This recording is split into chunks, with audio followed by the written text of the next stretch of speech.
Right now, there are thousands of parents who can see the end in sight. Their child is at the end of her early preschool education, whether that's family daycare, long daycare, whatever form it takes, and that child's about to head off to big school. And the relief in sight? Well, it's not that there won't be logistical challenges and maybe before or after school care or holiday care, but finally there'll be relief from the relentlessness of high childcare fees. These are especially felt at the end of the year because so many families have reached their cap and don't get the sort of financial support they get earlier in the year, because somehow it's easier to find money as you're in the lead up to Christmas, sure. These parents don't know it yet, but the cost of before and after school care and holiday care is going to be a similar drain. And that's a reality that we on the Labor side recognise. Parents are spending a lot of their family budget on childcare. I've had many conversations with them about it, and also with grandparents who are all too aware that the day or two a week they do minding the grandkids makes a huge difference to their family's budget. Parents and grandparents can see the merit of our plan, that is to scrap the subsidy cap, which often leads to families losing money from an extra day's work, lifting the maximum childcare subsidy rate to 90% and increasing childcare subsidy for every family earning less than $530,000 a year. I've also had conversations with people who aren't currently affected by the ever-rising childcare costs. And I think it's important that we all understand the situation families are facing, because it affects all of us. The current childcare system isn't designed to get everyone back to work. Many parents across all incomes want to go back to work or do more hours, but find it just isn't worth it because they don't take home enough pay. Many parents actually lose money when they work that fourth or fifth day because the subsidy rate is based on the family income. So much for if you have a go, you get a go. In childcare, you don't. You get to go backwards.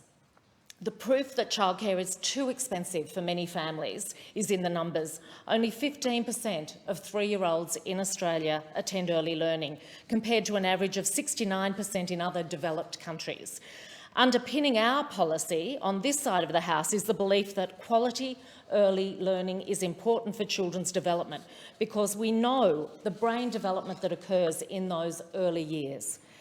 On average, Aussie families are sending their child to who are sending their kids to childcare pay between 30 and 40% of the household income. 30 to 40% of their income. The OECD average is just 11%. So we are right at the top. Our families are bearing a higher proportion of cost than many other places. Under Labor's policy, more than 1 million families will be better off, and the greatest support also applies to before and after school care and holiday care. As an example, a family with an income of $150,000 would be somewhere between $3,000 and $5,300 a year better off under our changes. And I say to families, go to our childcare calculator and find out the savings your family would receive from our childcare subsidy reform. It's childcarecalculator.com.au, and I'm going to post the link in the comments on Facebook below this speech. It will show you exactly the difference that we can make in your household budget and to your lives. And let's be clear, while I can feel the relief of parents, this is not a welfare measure. This is about getting people back to work and into work.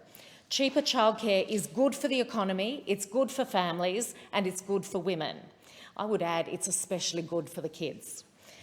Economists have modelled how much the economy grows with more investment in quality childcare. KPMG estimated childcare reform could generate between 160,000 and 210,000 working days a week, the equivalent of 30 to 40,000 full-time jobs. The Grattan Institute research concluded that women with young children will increase their hours of paid work by 13% if the system's reformed to make childcare cheaper. And those reports estimate that the consequence could be GDP growth of between $4 and $11 billion a year. That's a big kick for the economy in the right direction. It's fundamental economic reform, something that will deliver immediate support to families. It'll make it easier for women to get back to the work they want to do, and it will grow our economy at the time we really need it. These are the sorts of reforms we should be doing now.